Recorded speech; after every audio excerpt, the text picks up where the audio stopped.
Efendim, bir insan acaba kaç gün aç kalabilir? Sanırım 3 gün. Güzel.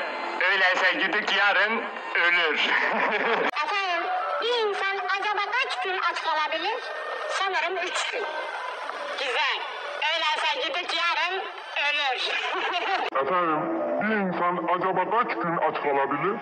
Sanırım 3 gün. Güzel. Öyleyse gidip yarın ölür.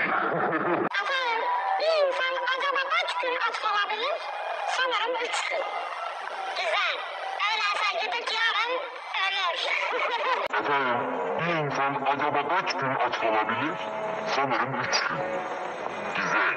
Öyleyse gidip yarın ölür. Efendim, bir insan acaba kaç gün aç kalabilir? Sanırım 3 gün. Güzel. Öyleyse gidip yarın ölür. Efendim, bir insan acaba kaç gün aç kalabilir? Sanırım 3 gün. Güzel. Öyleyse gidip yarın ölür. Efendim, bir insan acaba kaç gün aç kalabilir? Sanırım 3 gün. Güzel. Öyleyse gidip yarın ölür. Bir insan acaba kaç gün aç kalabilir? Sanırım 3 gün. Güzel.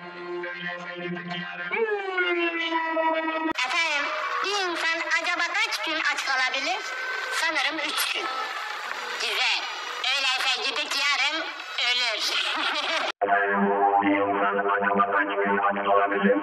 Sanırım 3 gün. Güzel. Öyleyse gidip yarın ölür.